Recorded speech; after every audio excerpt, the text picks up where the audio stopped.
In Memphis, nothing comes easy, and that's exactly how we like it. This is a city built on hustle, on heart, on grit. And at Carway, our rides are built the same way. Tough, reliable, ready for the grind. No games, no gimmicks, just Memphis-style service. Real, honest, and built on trust. Where grit meets grind, you meet your next ride. Carway, grit, grind, and Pink Beetles.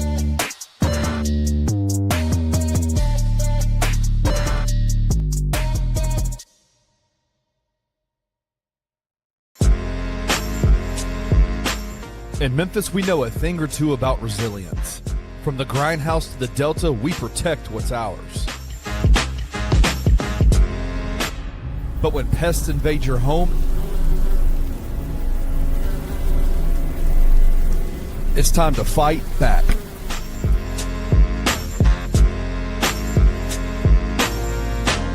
Grade A Pest knows how to handle what crawls, flies, and bites.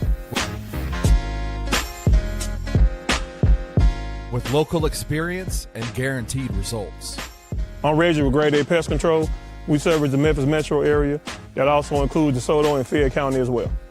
Grade A Pest has the entire Mid-South covered. So if bugs and pests put you to the test, let Grade A solve your problem.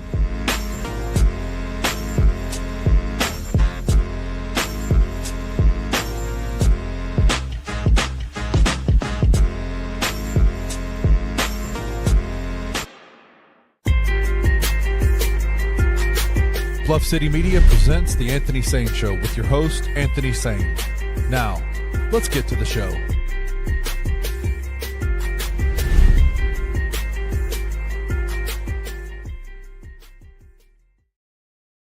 What up, everybody? Welcome to The Anthony Sain Show. It is April 1st, 2026, April Fool's Day. My name is Kenny Stubblefield. Anthony is obviously out tonight. He told y'all earlier, or today, he told y'all earlier in the week that he had a funeral he had to attend to. So shout out to Anthony. Hope everything's going well over there. But I'm excited, man. We got Chris Ingram from the No Bluffing podcast on the deck today, man. What's up, Chris? Let's go. What's going on, man? I am good. I'm blessed, highly favored, man. And started out as a rough and I guess you would say just anxiety-filled morning. Is all good. My daughter had a little procedure this morning, but she at home resting in the bed in there. We all had us a little nap in a few minutes ago. So I'm good, brother. How you doing? How you feeling? I'm wonderful, man. But we can't just skirt past that, dude. Both of us are fathers. Both of us have little girls. Yeah. There is something different. Like, isn't it crazy how like life just changes? Like everything changes when you have kids, bro. Like it is like there is a level of, I wouldn't say anxiety, but just maybe anxiety is the right word. Maybe anxiety. But it's just like, when your kid gets sick, it is like, there's nothing like it, bro. I'm like, give it all to me. Like, give it to me. Yeah. I can take it. I'll take it. I'll handle whatever. When your kid is going through something, bro, it's wild. It's wild. But she's good, though. She's good. She's good. She in there resting. I told my wife, like, it's a running joke in our house now because between me and her, we both got our some things called wisdom teeth removed within the last 2 years. I handled the anesthesia a little bit better than she did. I think by the time I got home, I was good. I couldn't even take a nap. Her ass was in the back of the car for 2 hours, like with her mouth wide open. Got the best sleep of her life. And baby girl, like, I think I went into the room, I grabbed her, and she woke up. Bro, we stopped by Waffle House. She was back there eating, singing Frozen songs, and like, she's great. So she got back into the house and she fell asleep. But yeah, she handled it way better than we have, man. So yeah, it's a blessing. She good. So this procedure, she had to have like anesthesia and all that kind of stuff? Yeah. What it is she had a cyst in her stomach when she was not even born yet. Like when she was in the womb, we were worried about it. Went away out of nowhere. Like, we don't know what happened. And I don't think it traveled. I asked the doctors, is that something that could have done? But she had it right behind her ear back here. And I mean, she's 2 now, so it's just been kind of slowly growing. They were like, if you wait any longer, you know, that thing is gonna keep getting bigger and bigger. So we decided, like, you know what, it's time to go ahead and get it out now. So yeah, she good, but she had to go under the knife a little bit. She was under the Grizzlies special today, boy.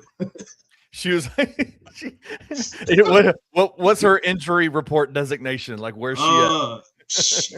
Hey, we're rusty because I don't even know what you call that shit. I failed kinesiology, bro. I'm through. Yeah, you're done with it, right? I had to switch careers because that shit was so hard. Man, I was a business management major when I first went to college, and I took macroeconomics and was like, "Fuck this, I'm done." Like, I got done with macroeconomics. It's like second year, first semester, and I was like, "I will never do." So guess what? I changed my major to public speaking. Hey, they say that's the top fear in the world. So hey, salute to you for doing that.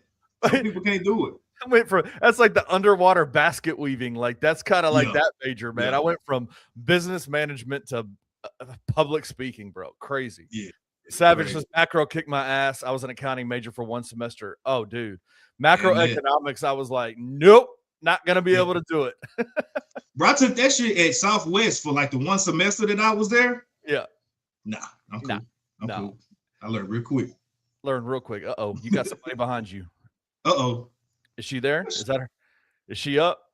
She must ran and went back out. She good. Oh, we good. Okay, good. I was making sure that wasn't her. Was that her? Is she doing okay? Okay. That's the 5-year-old. Yeah, that's the 5-year-old. Okay. She's enjoying shooting hooky from school today. She should have been there. Oh, hell yeah. So we we wasn't doing that. Man, the biggest mistake I ever made as a parent, me and my wife, we still talk about this to this day. My daughter, who's 14 now, is when she was young, dude, she had constant ear infections, just constant, like nonstop ear infections, just one right after another. And we took her through, we didn't know what to do. She was on antibiotics for, I'm talking like literally like a full year of just straight antibiotic all the time because that's how bad her ear infections were. And the antibiotics, obviously that's not good for your system either as a young kid. But then at the same time, the ear infections wouldn't go away. So we were told by doctors, tubes would work, tubes will help, tubes will just fall off when that tube that connects, when it actually connects, it'll work itself out. She went through adenoid surgery, tonsil removing, and then she went under the knife 4 times. 4 times. They did it separate? They did it separate, yes. She went under the They knife. do that? I don't know, bro. 4 times. 4 times. Every time under anesthesia, like knocked out, like all this. We're freaking out, right? Like we're just me and Tracy are freaking out. A friend of mine told me, he said, "Hey, why don't you try this? Why don't you, maybe she has a milk allergy, a dairy allergy. Why don't you try that out?" We started going non-dairy milk with her. The very next day, she had 0 ear infections, and she hasn't had one since. And I'm like, wild, bro. And I'm like, okay, my ass put my daughter through 4 different surgeries when all it was just a dairy allergy. Milk. Yeah, bro. It was milk. I hate y'all. I hate they did y'all like that because the 5-year-old, she had the exact same surgery, but they called it the trifecta. They did all 3 at one sitting, and she been fine since. But yeah, them damn ear infections, they something serious, bro. Damn, bro, that's crazy. I'm like, dude, we're terrible. That's terrible. Don't let my wife hear that because she's like borderline vegan. She just started eating fish lately, but like other than that, she don't do the dairy and all that, and our kids don't either. So don't let her hear what you're talking about. She be like, yeah, see, that's why I don't do it. Chris said that's on the doctors. I'll take that. If that's on the doctors, I'll take that. Like that, because I look at myself and I'm like, bro, what did I just do that for? Like I sent my daughter through 4 surgeries, man. Like that's crazy. Anyway, it's insane. Well, welcome to the show, man. I'm glad you're on with me today, man. You were one of the when I started, I was like, I gotta find somebody to help me with the show today. I was like, I gotta call Chris, man. I gotta call Chris and see if he can do it, man. You are one of the co-hosts of the No Bluffing podcast every Monday night at 5 p.m. live on the Bluff City Media YouTube network. I'm telling you, man, like if you don't watch that show, you're missing out on just unbelievable content every single week. But we had a special treat this week, man. Like I was editing the No Bluffing podcast. I was editing some clips out of the No Bluffing show, and I was like, wow, this is a relatively short one. Like usually you guys know how to go. You guys go pretty long. And dog. Y'all know how to y'all get it in. It's pretty fun. But it was a real short show. And then I remembered, oh, wait, the No Bluffing guys got back on the post-game bounce immediately after and did the post-game bounce. A twofer. That one was a long one. That one was a long one. That one was a fun one. You got everything you wanted out of that one. Everything you needed. But there was one portion of the post-game bounce that I wanted to talk with you today about. And it's the title of the show. Let's play the blame game here. You were talking about Zach Kleiman. You were talking about the Memphis Grizzlies, Zach Kleiman, because there is the jokes have been plenty on the Anthony Sain show, on the Bluff City Media YouTube channel that we are basically getting a check from the Grizzlies to not ever critique Zach Kleiman, right? Like that's the word. That's what they're saying. And my response to it is, bro, if they want to pay us, cool. Like send the check, right? Right. But you had a really good conversation with Evan on the post-game bounce after the Phoenix Suns game. And you basically walked through some of the critiques you have of Zach Kleiman, the general manager for the Memphis Grizzlies. And there was a part of that clip. If you want to go watch it, go back and rewatch the post-game bounce. But I wanted to talk with you about it today because there was a part of it where you talked about the blame, like who holds more blame for where the Memphis Grizzlies are right now. Obviously, not just it's deeper than just a tanking season and a lot of losses. There's like basically an admittance of a failure of a generation, the next gen generation of Memphis Grizzlies. The Ja Morant, Jaren Jackson Jr. era has pitifully come to a close at this point. And you asked the question, like, who's to blame? And you had really good talking points critiquing Zach Kleiman. And I'm gonna be frank with you, man. Like I'm pretty ambivalent with Zach Kleiman. Like I am willing to this conversation. Like I am coming at this with an open book of like, please tell me like I want to get mad. Like, please, if you can get me mad at Zach Kleiman, I'm fine with that. Like, I'm cool with that, but I'm ambivalent towards him. There was a few things that you said, and I want to bring it up. I want to bring up a few of these points and let's talk about it. You mentioned specifically the idea that Zach Kleiman held on to Jaren Jackson Jr. for too long, that he should have let him go earlier because it was clear to you that Ja and Jaren couldn't work together. Let's talk through that. Talk with me about that a little bit. For sure. So like it was early on, right? I remember when they first came in, it's like, oh man, we got our point guard, we got our big of the future. You just kind of feel that shit in the middle. Like, you know, whatever those wings, whatever center, whatever you put there, like you should be able to maximize a window of a superstar point guard and at the very low ceiling of an all-star level power forward, big man, whatever you want to put him at, put him as. And I remember where, like, I'm looking at Jaren's game that first year, he's back to the basket. You got the defensive plays. You got him shooting the threes like crazy in the summer league. It translated a little bit in the regular season. He gets injured. I think they sit him out towards the end of that season, and then boom, we tank it. We get Ja. But as you see them play together, it's obvious that, okay, like, at some point, Ja's going to need a running mate.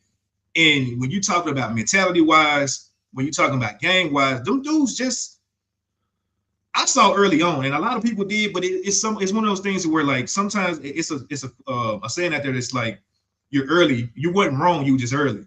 Like, sometimes you want to give stuff time to say, all right, maybe they can work this out. And I'm cool with giving anything, 3-4 years between the player. But at a certain point, it's like, all right, Jaren has no mid-range game, so Ja can do no really pick and pop with him. He can't do much of pick and roll because he's going to foul out. He's not closing games because of, fouls or just he's not up for the challenge when it comes to other bigs in the league. And it got to a point where I was like, all right, bro, like we may be wanting to look into some other type of big to match with Ja to maximize this window we got with him. Now, granted, we understand like the crazy stuff that Ja did. I understand it. But and like I said on the post game bounce, my whole mind frame between these conversations has always been separating Zach Kleiman and Ja, because they play a part in it, whether you want to give it 50-50, 45-65, 45-65, 35. If you want to say it's 25-70, whatever you want to put the number at, it's fine. But they have played, in my opinion, 50%, 50%. Because when you look at the fact that, like, I got crap, this was 3 years ago, but I was talking about you swap out Jaren for John Collins. People like, why would you swap out Jaren for John Collins? He's not the same player as far as accolades. Well, shout out to Michael Cole. He had a super dope segment on our show. I want to say it was 2 summers ago, where he talked about name over game. Sometimes we look at the name and the accolades, and it's like, well, the game may not fit just because of the name is this great thing. We see all these teams around the NBA where they put all these star players together, and that shit just don't work. And so same thing in this, I'm looking at it from John Collins, just that archetype as a guy that at that point was able to do pick and roll with Ja. He got some pick and pop ability. His finger, that injury had gotten better. So that 3 was coming back, but he was above the rim. We talking highlights. We talking, he can throw that lob, and that game fit a lot better than what Jaren's did. And people wouldn't understand where I was coming from. If you found another guy like that, go get him. I don't give a damn about John Collins, but it was more so the game. And so that was kind of where I was coming from there, where you could just see that the game and mentality, Jaren's not going to be the best fit. And you're talking about another player that we all been begging him to play center. Like, we all know if Jaren plays center, we can maximize even more to this team, by adding more guys out there. Well, you couldn't do that. So that was one of my things. It just took too goddamn long, man, to pull the cord on Jaren. Yeah.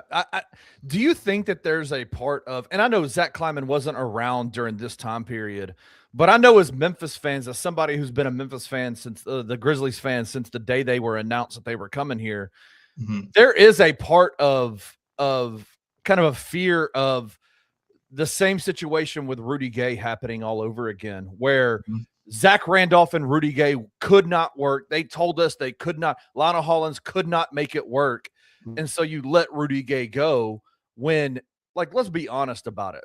Rudy is the guy that the Memphis Grizzlies, that type of player, have been missing since they got rid of him, right? Yes, sir. And there's a part of me that wonders if that is part of the fear is you let a 7-footer who can stretch the floor, play defense as high level as he can, you let him go. How do you make that decision? That feels antithetical to anything roster building in the NBA that you would do. And I guess the second part to that question is why couldn't they make it work? I get it. I get it. Jaren has limitations to his game in terms of his ability to pick, his ability to set picks and roll, his ability to mid-range game. Ja has limitations in that he needs space to be able to get his shot off because he's slight of frame and can't shoot, right? I get the limitations, but why couldn't they make it work? It just doesn't make sense to me. I look at it as the mentality piece is the biggest part. Jaren's mentality when it came to basketball, if you look at them on paper, it's amazing, right? It's great. It should work. Right. If you look at them on freaking 2K, it should work because, if you're looking at their stats, their attributes, stuff like that. All right, like you said, you got a 7-footer that can shoot and he can block shots. I should be able to put that with a super athletic, probably the fastest point guard in the NBA, pick and roll, spam that game all day long, and it should work. Well, that's not all basketball is. Basketball's played between the years, probably more than it is athletically.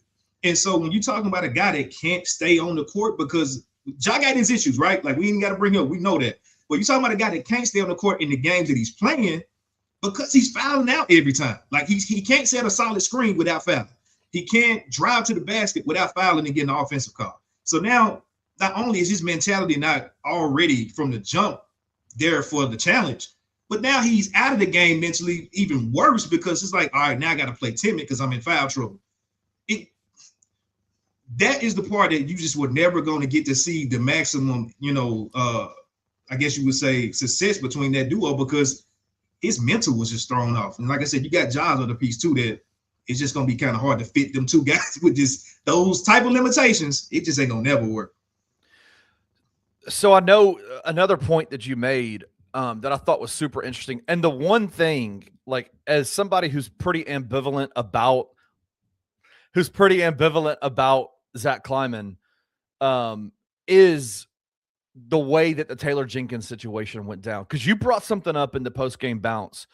Like, we think about the end, right? Like, we think about the end of the Taylor Jenkins era, and we say, that was messed up. Like, you had a whole season, a whole last season that was just lame duck. Like, it was clear Zach Kleiman's guy was sitting next to Taylor Jenkins the entire time.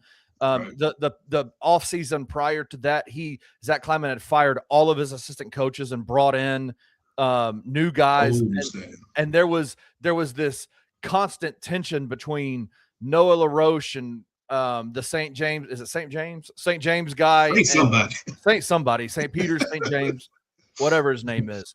Yeah. And with Taylor, and then you had Zach Kleiman and Tomas Isolo, and it was very clear it was a toxic situation that needed an end. Like, if you're going to make that decision, just get rid of them. Just do it, right?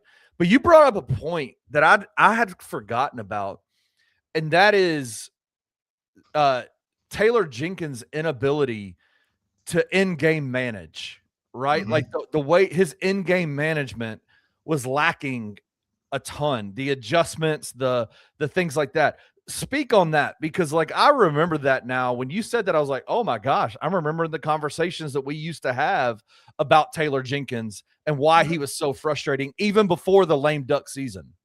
Right. I want to say it was what playoff series was I done? You had Golden State. We all know what happened this year. I want to say it was that following one that we had. That Lakers the next year. Was that the Lakers? That was the Lakers, right? I want to say that was the Lakers series. Yeah. When I saw that he couldn't get, we had injuries that year. We know Steve-O didn't play. We talk about Xavier Tillman being your starting center. I get all that. But when you roll out a lineup of Ja Morant, Desmond Bane, Dillon Brooks, Jaren Jackson, and Xavier Tillman, which was a switchable big, he was the youngest vet probably in the NBA at that time, but that guy just had a steadiness about him. I was cool. I was confident in that five getting it done against what we saw with the Lakers. Like, I remember the spaces that were happening between Lakers and Grizzlies fans. Like, they would sometimes jump in together, and like, they were talking about at that point in time that Austin Reeves was a better player than Desmond Bane. We like, no, we're gonna tell y'all ass, like, Desmond is not, he ain't no slouch. Like, and so that series, I want to say Des was solid. I want to say he was better at that point than Austin Reeves. I don't know if it's much of a debate at this point, but it was a lot of things in that series that I saw, and even throughout the year, that I'm like, this guy is losing games that he should win. Like, that whole idea about, like, we're losing the great teams and we're only beating the lesser teams. It's like, the only reason that's happening is because Taylor Jenkins is literally sabotaging these games, whether it's through not playing his guys enough. I remember me and Salute the Savage. I remember we sat on the podcast 3 summers ago, and we were talking about even Jaren's, going back to him real quick, his rebounding numbers. Everybody get on his ass about rebounding. He only averaged 5 or 6 a game. The dude has never averaged, I want to say, over 29 minutes a game in his career. If you play him 35, if you don't get in foul trouble, maybe he might get 8 or 9. You know what I'm saying? And we got nothing to say at that point. But I feel like nerfing your players when it comes to minutes, the rotations were terrible. We all talked about that, and it sound like buzzwords, but when you were getting actually in matchups, it's like our best players are not playing against the other team's best players enough. And a lot of that is kind of trickled over into this Isolo thing. It's not really much to talk about at this point because of the season. We never really got to see much of what that looks like with our best players, but we saw that a lot with TJ. Like, for the most part, he had collective health with this team. And it got to a point, like I said, I know we're far from removed from it at this point, but like, you should have saw this by year 4 maximum, that, okay, this dude is not getting these guys up to play against the top talent in the league. Zach Kleiman, this guy to the left. If I feel like I got the right talent, which I still think he needed some extra pieces and other things he needed to do, if you're confident in your roster, then you need to make the change somewhere. And you just kind of let the rope get a little bit too loose to the point to where you end up in a situation where 2 summers ago, like you said, I remember when Sain dropped it in our group chat, bro. He was like, hey, they're going to get rid of everybody. I'm like, oh, okay. Something's going to happen. And it did. But the way it went down is like, bro, and I feel like, I don't know if you're going to touch on this, but it's like he's kind of approached this whole era in a passive aggressive manner rather than just going straight in. Like if you got conviction in you to make a decision, well, just do that shit. But like the way you handled a lot of these situations, you let them run their course way too long. And like I said the other night, you're the last guy standing more than likely this summer when you trade, if you trade Ja Morant. Oh yeah. You shouldn't get the opportunity to fix this, but if you do, like you got to look in the mirror and say, okay, I have to be perfect from now on. Because like most GMs, we ran it down the other night, they don't get as long as dude has gotten with the resume that he has as far as success. They just don't. Is that not crazy that he will be the last guy standing out of that whole era? Is that not crazy? That's sick to me. Like you shouldn't have that much power, bro. I'm sorry. Like no GM is better than, and when I say better, like, you know, it's connotations that, but like he's not better than the program. He's not better than the players that are on the floor. Like you have to put the talent on the floor. And my thing is you gotten the longest leash over everybody. You ain't, that to me. And I know, you know, people had their opinions and stuff. Like it's just those things going back to like we were arguing about the that Dorian Finney-Smith trade. Like, we got it. He sucks now. I don't know what the hell happened to him.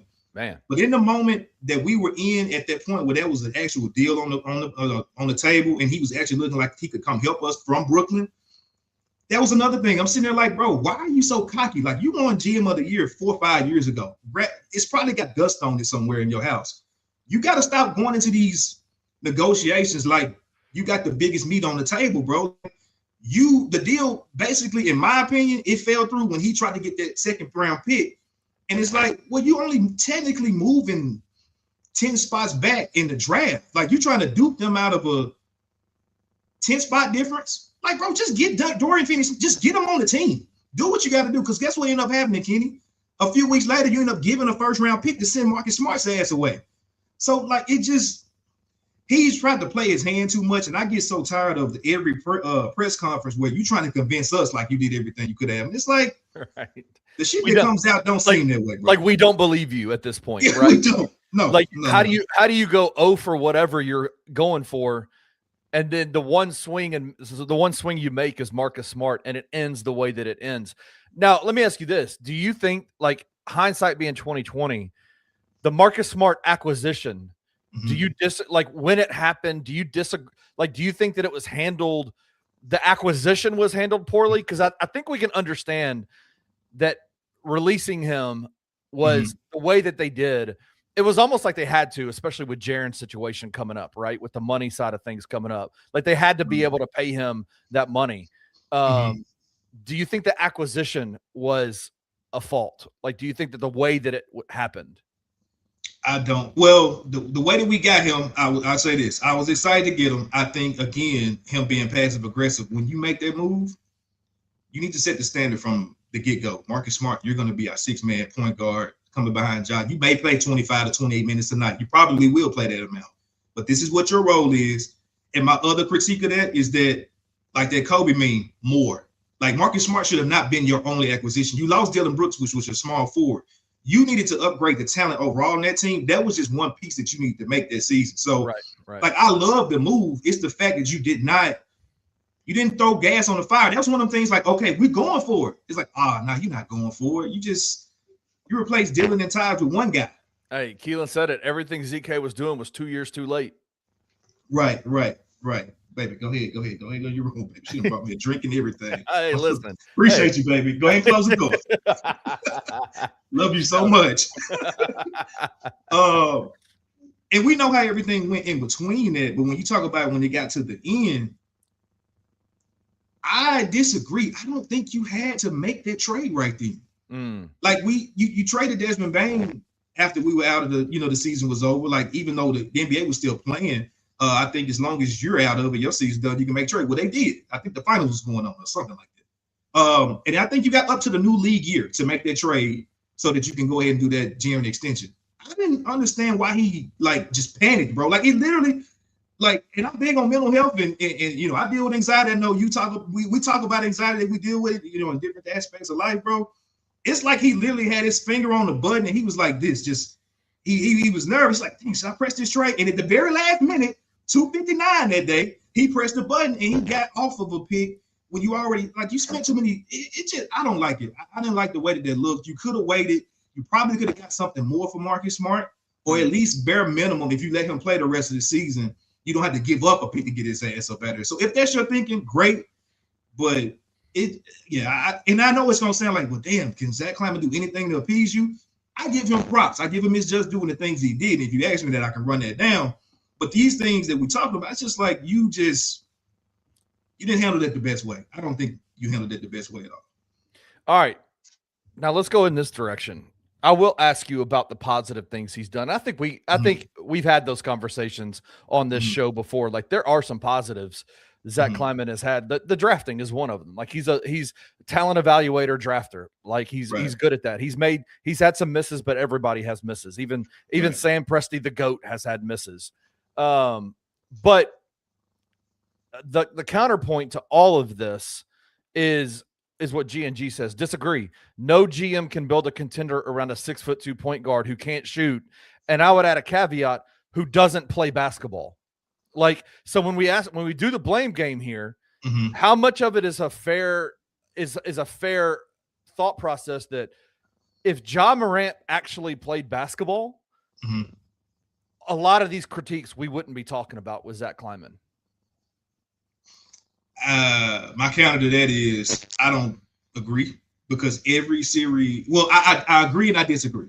And I'm gonna tell you this as well. Number one, I always look at these separate. I think when we try to combine them, that lets one of them off of the hook. Like, if we say it's Ja's not playing, and it's like, all right, that kind of excuses ZK from doing his job. And if we say ZK didn't get the talent, was like, well, that kind of takes Ja off because he didn't have enough to get it done. Like, I don't ever want to excuse them both, because they both play, in my eyes, equal amount of accountability. They have an equal amount of accountability for getting here. Because this is the thing. If I feel like, if we collectively feel like Zach Kleiman put everything he had into this roster to make it a championship caliber roster. Good point. And Ja goes and fucks off like he did. Yep. It's 100% on you, bro. You fucked it up, bro. You did that. Fair point. When you don't have the championship roster around Ja, and you see that, like you're saying, G&G, hey, go be Superman, and we know you can't shoot, but go out there and make it happen. I only want to talk about what's on the court when we're talking about Zach Kleiman, because again, if we're talking about what Ja did, we know, like, it's both. It's both, and you can't, in my opinion, put the blame heavily on one or the other, because if everything in a perfect world was right, if their roster was perfectly built to contend, and Ja's whatever the hell is going on with him was right, then that we seen it, bro. Like, you talk about OKC last year when he's locked in. Bro, that team was not a championship roster, but Ja had them folks up 30. Tell me you don't. I believe Ja when he said I had him figured out. Like, I had him figured out. I believe we saw it. We saw it. Yeah. And even him not playing in game 4, he was able to put some of them dudes here, because even in game 4, they took him down to the wire. Or was it game 5? Game 4. Game 4. Okay. Scotty, hey, SPJ, man. Ja got in his ear, and SPJ went ham in that game. Went ham. Yeah. Like, so he's had playoff performances. I've seen him against, what he's done against the Wolves. I've seen what he did against the Lakers. I saw what he did against the Warriors. Like, he had moments. It's just that dude, obviously the health in those situations kind of played a part. We know what happened when off the court was, so we missed and injuries and things like that. But yeah, I think if he's healthy and he's engaged, if you give him what he needs, he can't do. Now, to G&G's point, he can't do it alone. A 6'2", I don't care if he was 6'6". If you're a 6'6" point guard and you can't shoot, you're just gonna have an issue unless you're gonna try to do great game all day. Yeah. So, like, to that point, size don't really matter to me. You got to have other pieces and components. And again, going back to our earlier conversation, if your Robin is a 7-footer that's a pussy in the playoffs, what do you want me? Take Jalen Williams or take Chet Holmgren off with OKC and give them Jeremy. Let's really have a real conversation. You know what I'm saying? Like, we can't expect Ja to do with what he had with other superstar players in the league. If he had the same thing, I'm gonna take it up to Minnesota, and it's probably gonna kill Jaren for acting the way he acts in the playoffs, bro. Like, it's just, you gotta surround him with what he needs, and he's got to do his part too. And like I said, for me, it's always gonna meet in the middle of them bumping heads and not making it happen. All right, last topic that I want to discuss with you about this. we can sit here and we can talk about the past and we can go through all that and say this is what's going on. Zach Kleiman's here, and I'll be honest with you. I don't think his seat is hot at all. Like I don't think his seat is hot at all. I think he is in a position where he has consolidated power in such a way that, I mean, dude, Robert Pear is dealing with Russia right now. Like, dude, come on, man. Like, he ain't. I think Zach Kleiman is a made man in the Grizzlies organization. I don't think he's going anywhere. And good or bad, whatever you think about that, I just think that's the reality of the situation. Yeah. Himji says he's still the youngest GM in the league. The Grizzlies would be idiotic to let him take that experience and run another team for 15 years.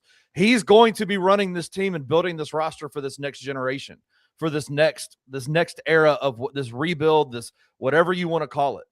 Do you trust him to do it? I don't. Like Himji, I hear you. He's the youngest MGM. That's great. But he has no basketball background. He has no basketball ties. He has no basketball relationship. So he can take this shit to any of the other 31 teams that are coming up. Let's say he wants to be the GM of one of the two expansion teams, Las Vegas and Seattle. Great. Hey, go out there and do your thing, bro. But you haven't proven to show us that you've been able to have the relationships to get guys in. So I don't think that component of it, I don't think that's going to change. When you talk about the experience, he has on-the-job training. Absolutely. He's had some misses that he should learn from. But shout out to Evan. He made me come to the realization of why I feel like so passionate about how I feel in regards to being both of those guys equal fault for being here. They both have taken too long to learn from their mistakes and implement it. Both Ja and Kleiman. It took Ja and shit. We still don't know if he's learned because we seen what happened just a couple months ago. And until Kleiman shows us this, I don't know if we've seen him learn from his mistakes either. Like he can go to the podium and say whatever.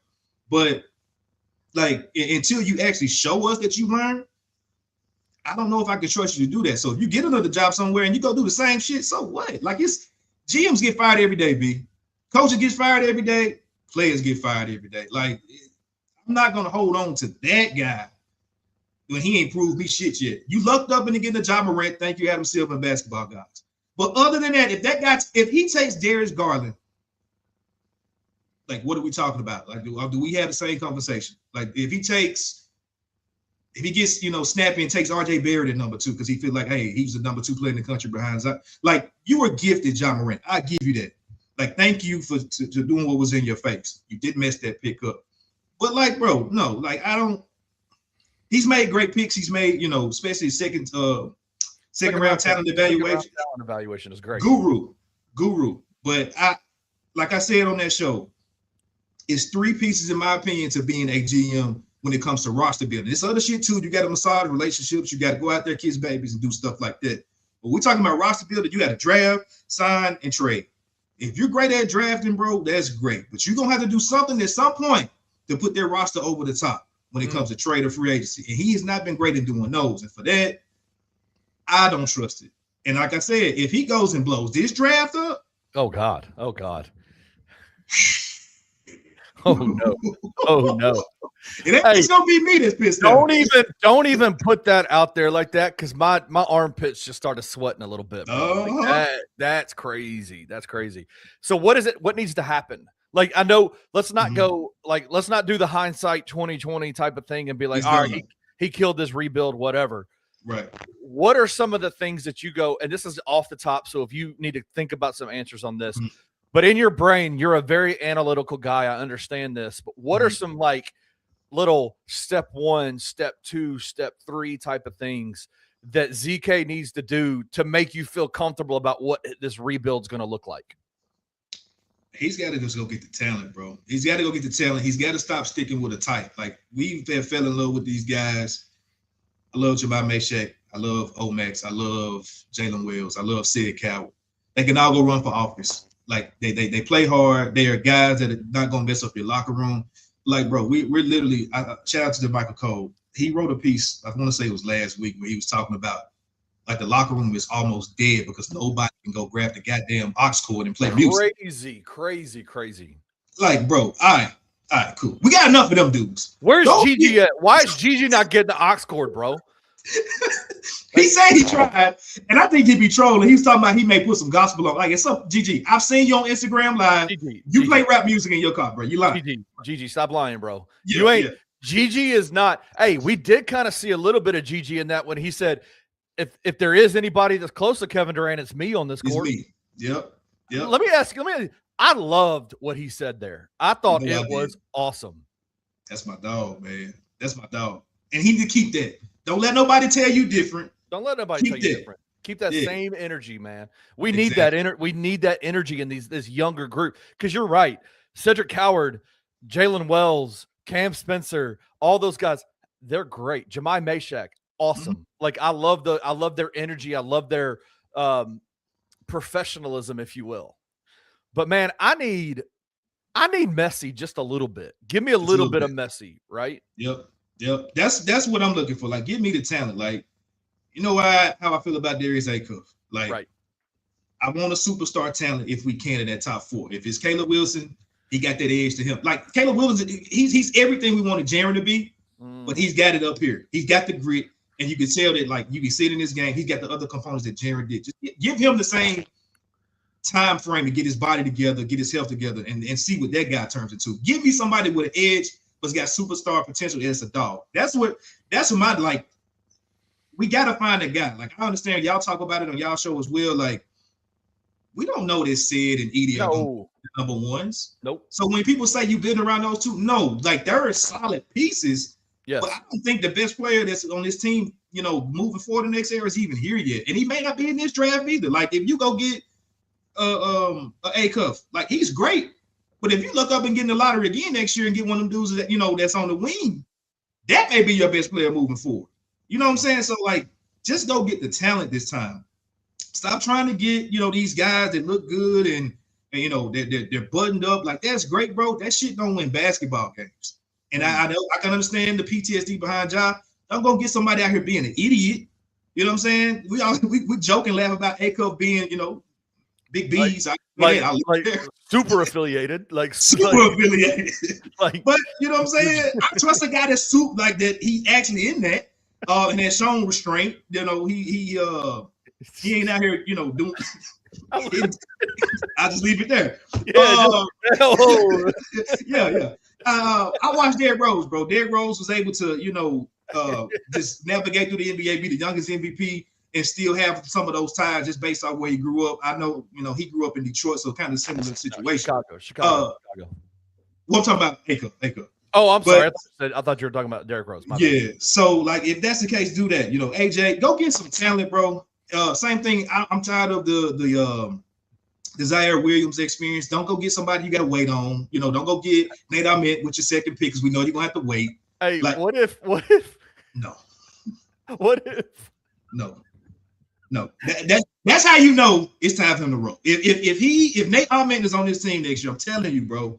Those are the type of things I'm looking for. Like, are you serious about building this next era?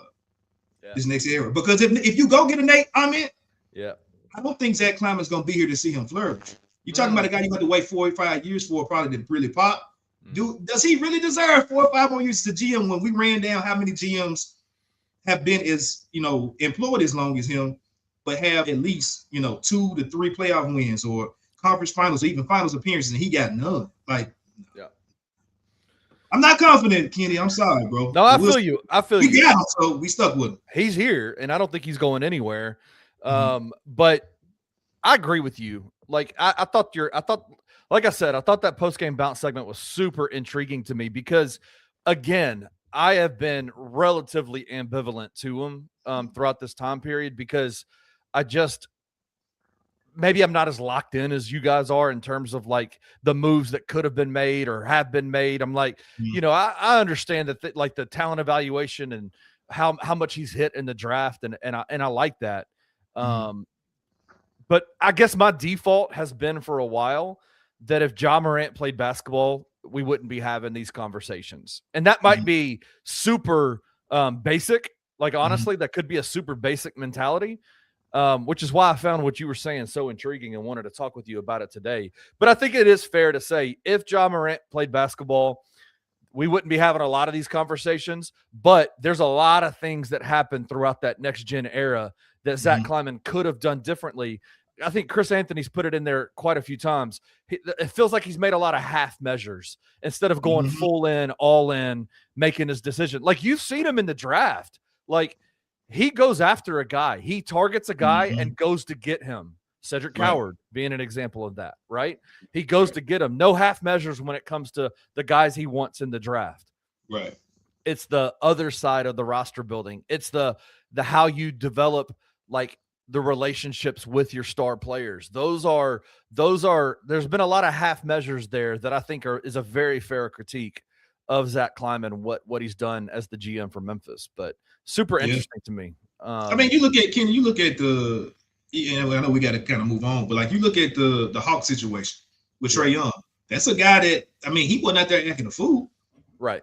He played majority of his games. He had a couple of injuries like everybody else, but they didn't build a roster the best around him. So like, that's my only comeback when y'all say, you know, Ja ain't playing. Like, this guy's out here playing ball, but if these GMs don't support them, bro, like, what do you want? So we'll see. We'll see what happens, man. We'll see. Well, I'll tell you this, man. Somebody who does not take half measures, somebody who is all the way in, full stock on making your house as clean and as protected from critters as anybody can be, is our guy Reggie Freeman Alexander at Grade A Pest. No half measures with Reggie Freeman Alexander. That man, if you hire him to come and to remove the pests and the rodents from your house, he will absolutely go all out for you. He's a homegrown businessman from a born and raised Memphian. He said, we're committed to excellence by applying human and pet-friendly products that are safe and highly efficient to meet your pest needs. Reggie Freeman Alexander is a guy who grew up, started his career in corporate world, got into as an executive in the corporate world, and decided, you know what, man, I'm going to go start my own thing, build my own business, and I'm going to take care of your home. He is a guy you can call him. He's not going to put you on some kind of plan, a monthly plan that you've got to pay for. He might come see you. He might not. If you've got an issue, he will absolutely see it through from start to finish. Amazing. Call him at 901-628-4867 or email him at gradeapservices@gmail.com. Reggie Freeman Alexander, Grade A Pest. Check them out. They're great. 20 years of experience there. Also, half measures. If you're going to go and add a new family member to your house, Chris, a new dog to your house, don't take half measures. You might find some mutt on the street that might come in and be rabies filled, might not be a good dog, whatever. You don't have to worry about that. You don't have to worry about that at Puppy Dreams. Actual puppies in their recently remodeled showroom to choose from and get to know before purchasing. You could go and check out these dogs, Chris. Like, you could go to the showroom and you can play with the dogs and see how they respond to your kids and see how they do in your, like, around you. You can check them out and see what they're like. Full service grooming salon inside there. There's a 1-year warranty on any dog that you purchase. Financing is available. Still don't know how that works. But all the puppies come from USDA certified breeders. Puppy Dreams, puppies make life better. You can get yourself a new puppy and fulfill all your dreams at Puppy Dreams. 1740 North Germantown Parkway, 901-763-8523. Monday through Saturday, 10 to 7, puppydreamsmemphis.com. Check them out. By the way, Jared can kiss my whole ass. He said I'm 0 for 2 on the segues. Bro, I'm just crying. I've watched this show almost every single day. And that's the first time on that read that I saw that it was a 1-year warranty on the dog. And that's the funniest shit I've ever heard. I don't know how it works. I mean, go and ask the owners. I don't know how that works. But Jared, let me tell you something, man. I thought those segues were fire, bro. To be honest with you. I thought they were great. Hey, man. Hey, man. 2 for 2. You did your thing, Kitty. Hey. You usually got Sain here to do it, man. So you got to step in and listen. I'm not the guy, man. Like, Sain is the guy with the segues. He's the segue king. But hey, listen, let's take a break. When we come back, we're going to discuss. We got a few things to discuss in the 3-pointer. We're going to talk Tiger Woods going into treatment. We're going to talk Roger Goodell and the Rooney Rule. I'm excited to talk with you about this because, like, there's a lot of hypocrisy in this situation, and I want to talk about it with you. And then the third thing we're going to talk about is Mark Cuban's got some regrets, bro. He's got some regrets that we need to talk through. Let's take a break. When we come back, we'll do that with a three-pointer.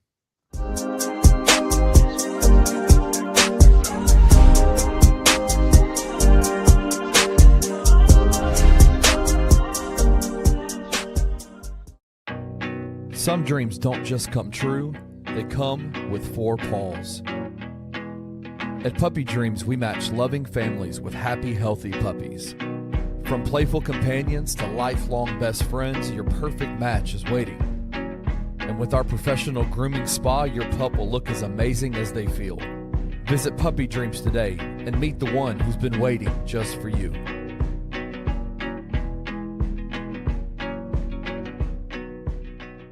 The numbers that are coming out on what this NIL and revenue sharing, what the demand is for some of these guys is pretty unbelievable to me. Like, it is, I think it's going to be even higher than it was last year. I'm not a big fan of Rowan Brumball's game, and I just think he's going to cost way too much for Memphis. Yeah, I mean, it would eat up a significant amount of your budget.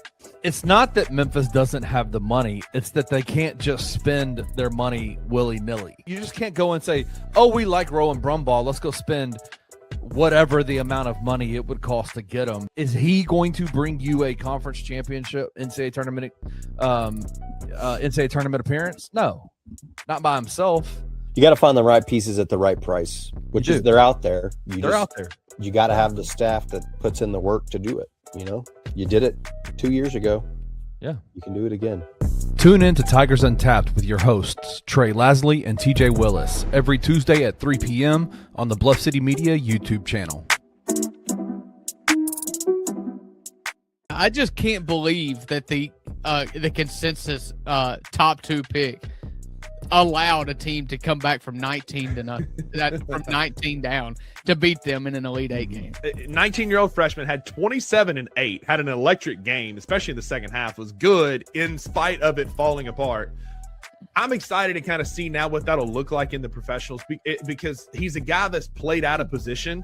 I'm still high on Cam Boozer. He's still my first overall pick and who I would literally sprint to the podium for. It's incredible to me that I can watch like him go, what did you say, 27 and 8?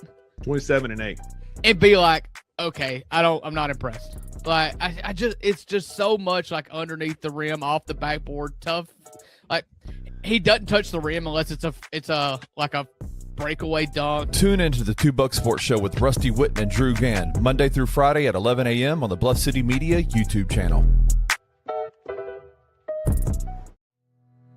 Tired of the same old fast food? The soggy fries, the frozen flavors, the meals that never quite hit right. Head over to Waldo's Chicken and Beer, where everything starts fresh and flavor comes first. Our chicken is fried in rich beef tallow for that bold, old-school crunch you can actually taste. And don't skip the premium homemade southern sides. Fresh greens, hearty white beans, and creamy mac and cheese made to complete the meal. Bring your whole family. There's plenty of space to relax, plus a game room the kids will love. Catch the game on big screens, grab a drink at the full bar, and enjoy happy hour specials. Every day from 3 to 6, all day on Tuesday and Sunday.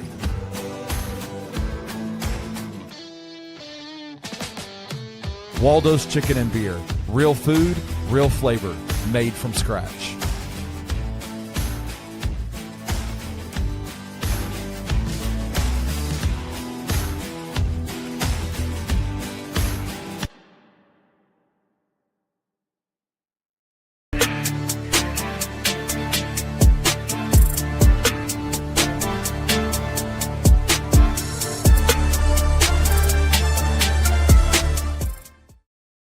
All right, we are back with the three-pointer. I do have a question for you, Rusty and Drew, in that commercial. To kind of go back a little bit to this last conversation. Does Cam Boozer scare you a little bit? Like, yeah, with his kind of the cookie cutter, like, does that kind of make you a little bit nervous about the Grizzlies taking him? I'm terrified. It's him and Waldo for me, but I'll say I have eased up on Waldo. If he's agrees, I'm fine. But Cam Boozer just nothing that he's done this whole season as far as outside of production, 2010 guy. Right. With the game, I don't know, bro. I just don't know. Yeah, it's the Duke clean cut, like kind of square. Yep. Which is why I have always been like I have these really big reactions to Darren Peterson, right? Like to what Darren Peterson can do.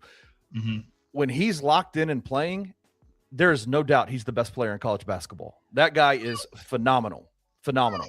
Have you seen have you seen the advanced analytics on him? Bro, crazy. Yeah, Boozer, that's a climbing pick, and I'm terrified if he brings him. I get y'all with this whole Edie and him with the rebounding. Hey, man, you get Boozer and let that be a bust. You let that be a bust with a top 2 pick. I'm telling you, bro, be careful, brother. Be careful. Which is why, obviously, my number 1 would be AJ DeBanstead. They can get AJ, then I'm good, right? Like I'm good on that. Like, because he's got that edge to him too, like a little bit of an edge. He wears special underwear up in Utah, but like there's a little bit of uniqueness there, right? But I like the way he plays basketball. Anyway, that's kind of been in the back of my brain a little bit about Cam Boozer is, man, like, is he going to be just another fit in dude, or is he going to be the guy? Right? Like, is he going to be the guy? I don't know. Anyway, if we had the guy already here, you go draft him. We don't, so you don't go draft him. I agree. Listen, if you want to be the guy, you got to look good. If you want to be the guy, you got to look good, right? And the only place to do that is our guy Antonio Jones. That man can make you look good. He can get you right. He can get that hair looking good. I can see a guy like Cam Boozer going to Antonio Jones and coming out and being a dog, being a guy who comes out and says, you know what, man, I'm clean cut. I got it. I'm good. Like, he's got me looking right. Let me go and dominate and be the guy for the Memphis Grizzlies. Antonio Jones can do that. Master of definition. Over 30 years in the barbering industry. Clean, family-friendly environment. Natural and enhanced styles. Superior grooming for men, women, and children. The QR code's right there in the corner. If you want to hit up Antonio Jones, get on his schedule. Become a customer of Antonio Jones. Hit that QR code and go check him out. Antonio Jones, the master of definition. Shout out to him. Hey, Jared said I'm 1 for 3 now. Shout out. That's what I'm talking about. Yeah. Listen, we're keeping a running tab of the segues here. There we go. Let's get to the 3-pointer. Some news came out over the weekend. Obviously, Tiger Woods had some issues. Got into another car accident. When you look up on the screen and you see cars flipped, I'm like, bro, what the fuck are you doing, dude? Like, what is going on? Like, everybody knows the story about Tiger Woods. He had that issue where he was flying around on the highway and fell off a cliff and had major issues, has had multiple surgeries on his knee, his back, all that kind of stuff. Has never been the same since. Like, has trouble even playing regular golf now because of it. The crazy part about this story now is that now he's dating a member of the Trump family. And so obviously this is taking on a whole new level of notoriety. Even though this is Tiger Woods we're talking about, now the political media is getting a hold of this and being like asking President Trump about it and asking all these different people about it. What were your thoughts when you saw this story that he got into another car accident? They found out he blew 000 for alcohol, but it's pretty clear he had some he was arrested for a DUI because of some pain pills and stuff like that. What were your thoughts on this? Tiger Woods a jackass. That was my thought.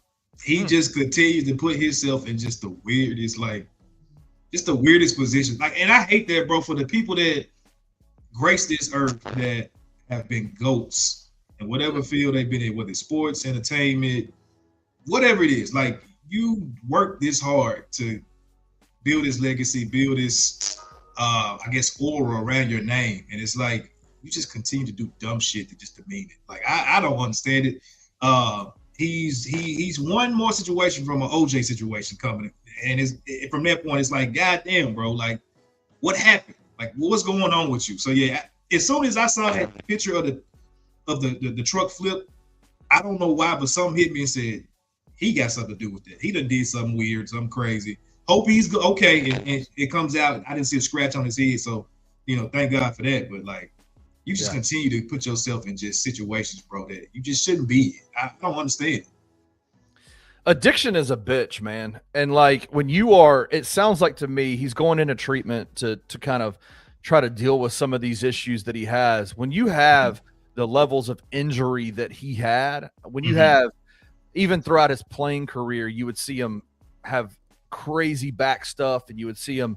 There's clips of him, swinging a golf club and it fall into the ground, with back issues and stuff like that. As somebody who's dealt with back issues in my life, I get it's debilitating. It's debilitating, and it seems like unfortunately what he's dealing with is the way that he's alleviated that pain throughout his time is through prescription drugs.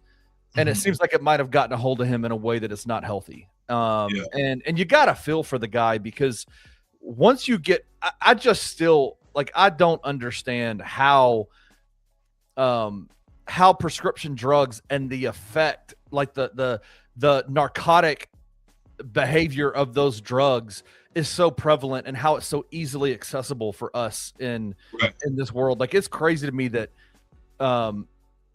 weed is still illegal in the state of Tennessee. Even medicinal marijuana is illegal in the state of Tennessee. Yet, man, I can go to any pill pusher in Memphis and get pills, right? Like, it's crazy. It's crazy. Yeah. That's the kind of where I'm at with what Jalen said. Like, I'll never understand, like, these guys that got so much money just won't get a driver, bro. Like, at the very least. Yeah. I don't get it. He said that they were asked that, like, there's reports coming out that the Trump family won't even let, like, his girlfriend is the former wife of Don Jr., Donald Trump's son. And so they've got kids, right? Like, they've got kids together. And so Tiger Woods is around those kids. They won't even let him drive those kids around because they know what an issue he is driving, because he's on narcotics all the time. And so the question has been asked, like, why aren't you hiring a driver? You know what his response has been? He's against it because he wants privacy. I don't want anybody to know where I'm at. I don't want my driver to know. I want to be able to move where I want to go and how I want to go and what I want to do without having to worry about somebody else saying something. Yeah, and that's why you continue to put yourself in these situations, bro. If you got that much shit to hide and you ain't putting NDAs out there, I don't care if it's with a man or a woman, whatever you're doing. If you got to hide shit like that, like, that's on you. You just slipping, bro. And you can continue to be a jackass. Like, I get everything you say, because I deal with back pain. Like, I hate that, bro. But if you know you're dealing with these situations, at least put some type of barrier and protection for yourself. Get a driver. That's the least you could do. You got to figure something out, because what happens if, like, you get into that situation, you get into a car accident and you kill somebody, you're going to jail, or you die. You're going to jail. Or you're going to, you die, you're going somewhere else. Like, I ain't want nobody to know where I was at, but I'm dead as hell. All right, bro. Like, I hope it was worth it. Like, I'm dead as hell. At least I have my privacy. Yeah. You're right. But where the hell you at now? All right, next topic. Topic number 2. This is a crazy story to me, because, like, the Rooney Rule has been around for a long time in the NFL, where basically each franchise is mandated they have to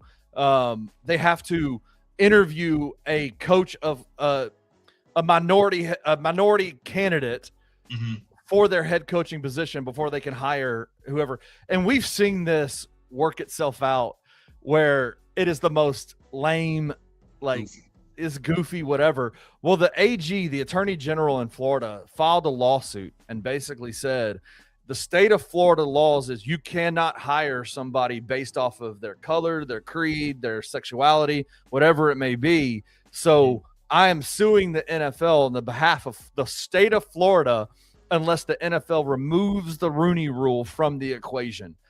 Roger Goodell came out and said, nah, bro, like we're keeping this. Like we appreciate diversity. This is not a hiring mandate. The Rooney Rule is not a hiring mandate. Right.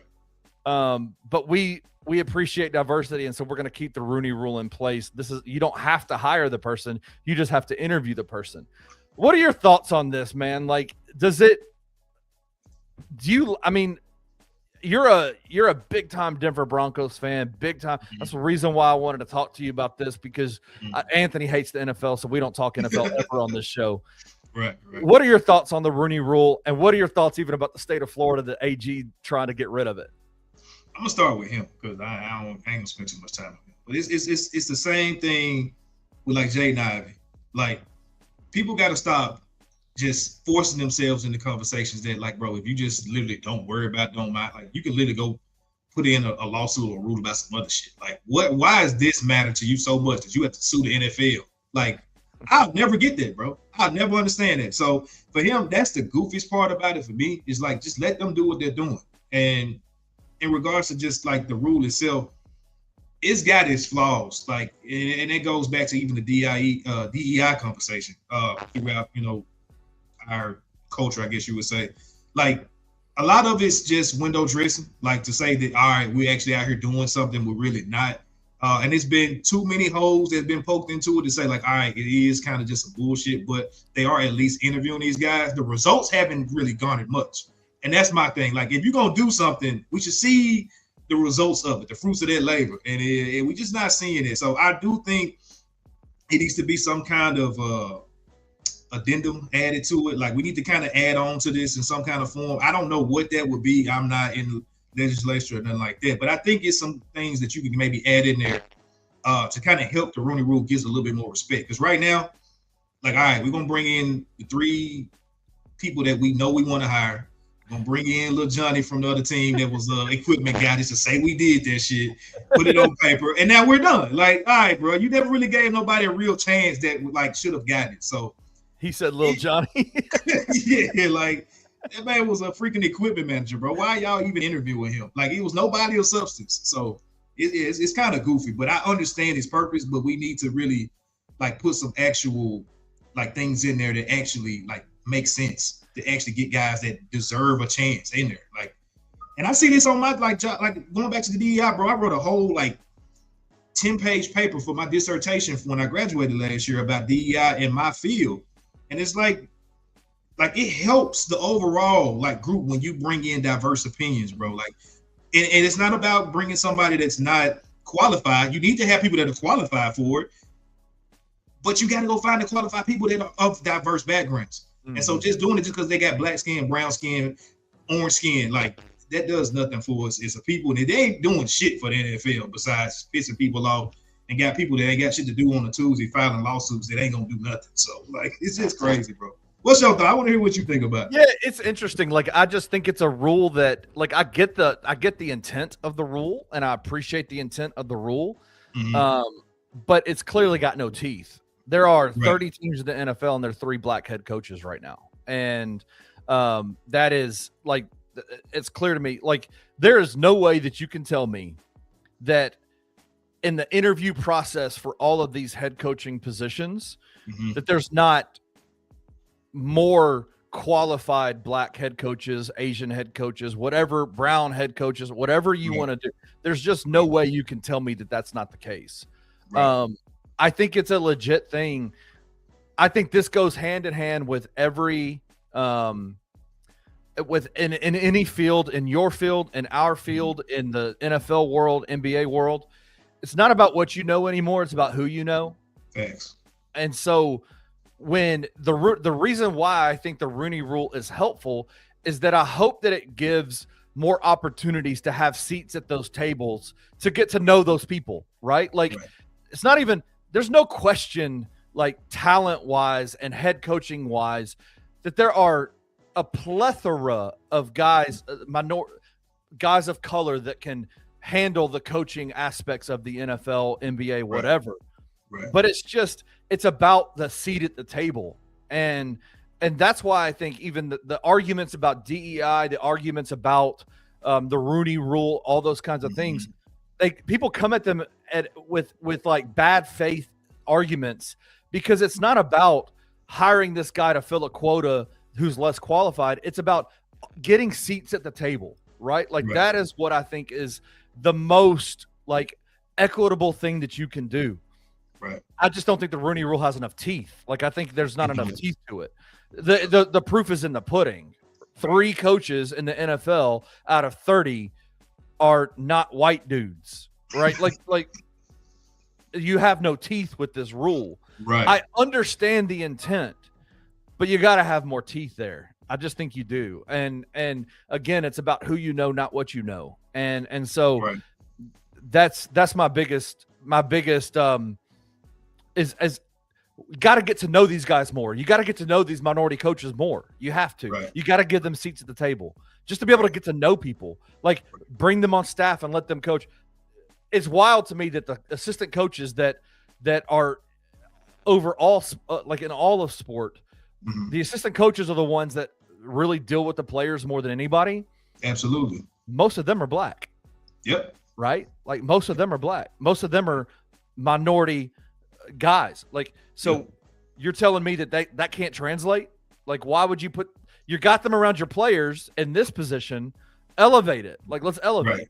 You know what I'm saying? I don't know. It's a football thing, bro. Because when you look at even in college, like you don't see these top programs, or even a lot of the mid, like these programs that are successful, they're not giving black head coaches opportunities. And if they do, it's the worst situation in football, whether it's college or NFL. Aaron Glenn, bro, like he can't do nothing with the Jets roster, bro. Come on, man. I think his name is Gerard Mayo with the Patriots. Y'all didn't give him enough time, bro. I think his rookie quarterback got hurt of some shit. 1 year. And then you bring in, with salute to him, I think he's a great coach. I think former Titans coach. Vrabel. I love Vrabel. But like, goddamn, bro, can the dude get some footing first? Like, you know what I'm saying? And I think, again, I think Vrabel's a highly qualified coach.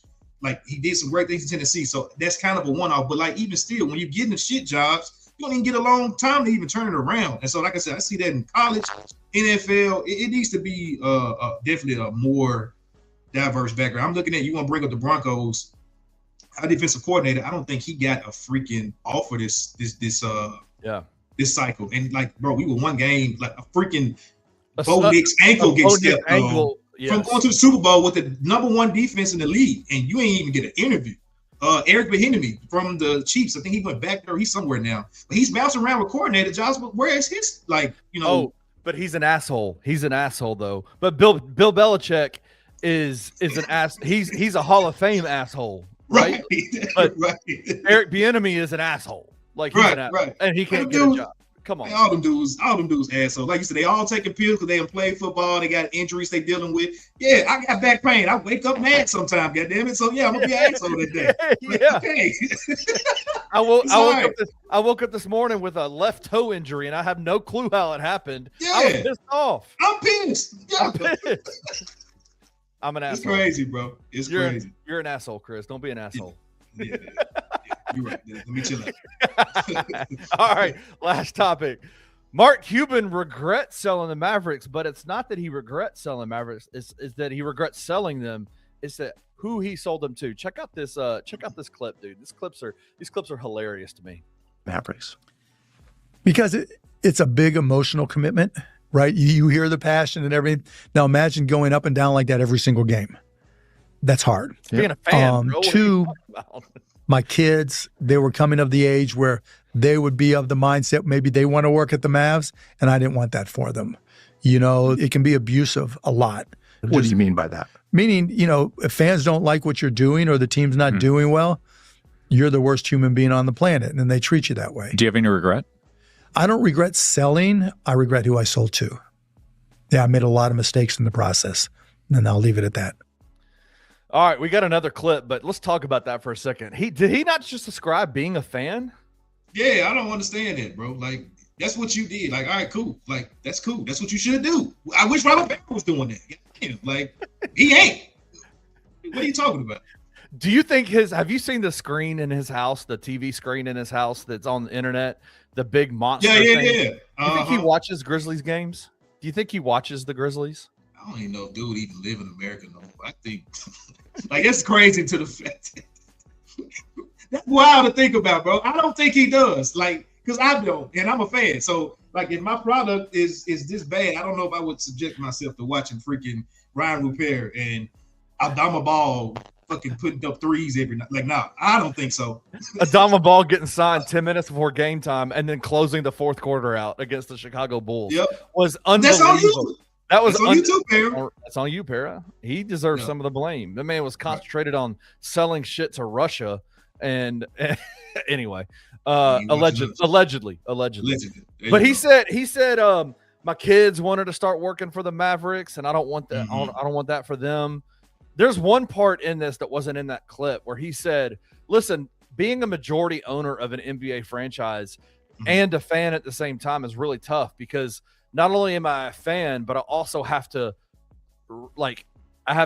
balance the budget and I have to pay the money and I have to fix things with my own money. And he said, and I said, when he said this, I was like, fuck you, Mark Cuban. He said, I'm a middle-class billionaire, man. Like, okay. You're a billionaire. It don't matter, bro. Like, you're a billionaire. He said, I'm a middle class. What in the hell? What does that mean? What does that mean? Okay, my bad. You're not a Rothschild. You're not, these elites. My bad. You ain't one of them. You ain't a trillionaire. But middle class, shit, you ain't say low class. It's better than low to me. So, I'm to chill out. I'm a middle class poor guy. Like, I'm like, anyway. I thought that was interesting. He said there was something he specifically talked about that he said, I regret not selling the team. I regret who I sold them to. The Adelsons and the Dumonts, right, are the guy or the family that bought the Dallas Mavericks with the intent on they were going to build a casino in Dallas and have this whole thing going on.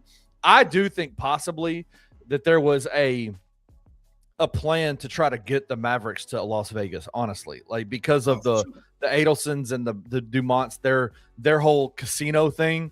It wouldn't and I think that got shut down pretty quickly. And then the Patrick Dumont guy, the guy who kind of runs the franchise now, is the one who signed off on the Luka Doncic trade. And that is still wrecking Mark Cuban and the Dallas Maverick fan base. It cost Nico Harrison his job. It is just, it's crazy. And he has a clip that he talks about this, where they talk in the same podcast episode about the Luka trade. And I want to get your thoughts on it. People got in their feelings. All I'll tell you is that it wasn't Michael Finley, and you can surmise who else was in the room. It had to be personal then, especially when you look at what the Mavericks got for what. Yeah, by all measures, it's a generational player. Right. I mean, by not putting it out there to get the best possible player, right? You talk to one club who's basically your friend. Right, and every other team calls and says, I would have given you 97 draft picks, right, or whatever. Mikal Bridges trade. Right, and 5 number ones, But I think there was animosity between our former general manager and some people on Luka's team. You know, his agent and some of the people that worked around them. I don't think they got along. I think there were issues that, Jay Kidd had coached with Anthony Davis and was close to him, and Nico was close to AD, right, since he was like 13 years old. And so I think, you talk about confirmation bias. Wow. There was some of that as well. But, that doesn't justify it for, our coach and our general manager to stand up and trade our best player. Okay. I have been of the mindset this entire time that was a Adam Silver led thing. And I still think that to a degree, but hearing Mark Cuban say that makes me think, did Nico Harrison and Jason Kidd just literally like sell off Luka Doncic because they don't like the guy? Like, that's hard, bro. That's coming from inside. That's coming from the former owner who made it clear Michael Finley was not a part of that. That was Nico Harrison and that was Jason Kidd that made that decision. and the new owner signed off on it. It's a lot of, I think, like, we getting this story in bits and pieces. We may not know the full thing for another 5 to 10 years. You know what I'm saying? We may not know the full thing till Luka's retired. When you hear something like that, and I'm gonna go back real quick to what's his name, Kleiman, because it made me think. That's one part that I forgot to talk about, but it hit me the other day. That Kleiman, how he kind of handled this Josh situation wrong. You should not have put out there that we're open to trading Ja Morant, because now you see what happened. You saw what you got for Jerry. Feel the offers, feel the calls, but putting that out there publicly like that, you do nothing but step on your own dirt, bro, or your own dope. Like, and you see what happened. So I feel what Cuban is talking about is like when you now this is different because his value was sky high at that moment. Yes. Josh was low. You can put his out there in the back signal, and everybody, like you said, they're gonna be calling, putting offers in. But you got that's you knowing your situation. It's kind of odd though, like when you say, because I feel like I've heard Jason Kidd say that he didn't know it was happening. He did. So somebody's lying. Somebody's lying. And Jason Kidd came out and said, "How long are we going to keep talking about this for?" Today, he said, "How long are we going to keep bringing this up?" This is 2 seasons ago, right? Yeah, I think with him coming out, because it shocked me that he even like calling these people by name and saying that like, "Oh, I sold it to the wrong person." Like he's throwing dirt on the people he sold it to. You still around the organization, so now that's some friction that you're gonna see come out of somewhere. And then now you sit there saying like, "Well, I wouldn't have did it. I think you should have did it a different way." Because I said on the show the other day, I'm like, I think I'm still with you, Kenny. Like, I'm sorry. I think there's some conspiracy there. And I would take Nico. If you're talking about, all right, if you fire Kleiman, who would you take? I would take a look at Nico. He has basketball, relationships. He's built that team. It just didn't work out. Even if he's talking about the trade, like, you can be mad at how it went with the AD and who else they have next? AD, Kyrie, you got the first pick. Like, their roster was set to compete. They had an injury-riddled season, and they just pulled the plug this year. You know what I'm saying? Go back to Kleiman, wait too goddamn long. I don't think they should have waited, did it this quick. But I think their roster was set up in a way that you could have actually got something out of it. Now it looks even worse because you got off AD. You got people feeling, that sore. They having to force themselves to root for a Cooper flag.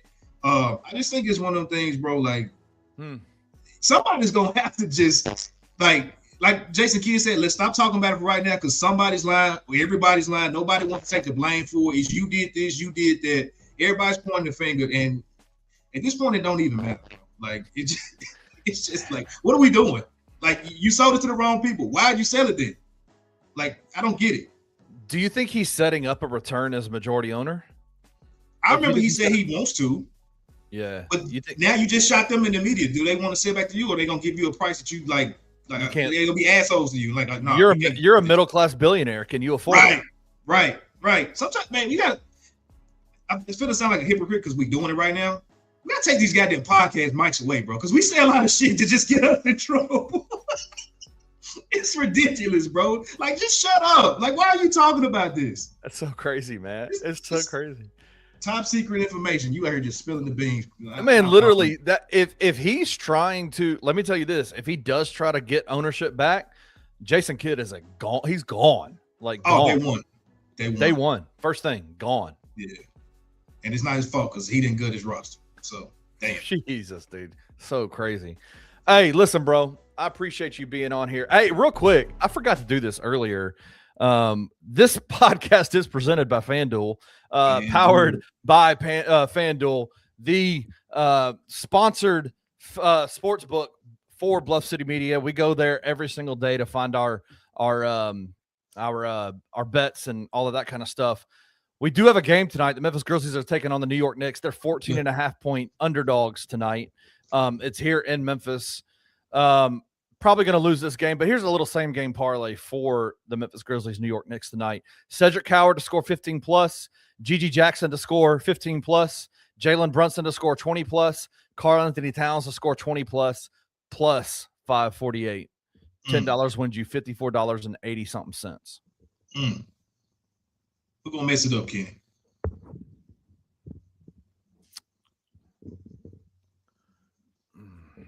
I think Isolo is going to mess it up by not playing. Yeah. You saw the box score from the last game against Phoenix. Aldama Ball had 30-something minutes. Jemai Meshack played 37 minutes. Cedric Coward played 17 or 24 minutes and had 17 points. Like he's going to mess it up. Like he's not going to play the starting five.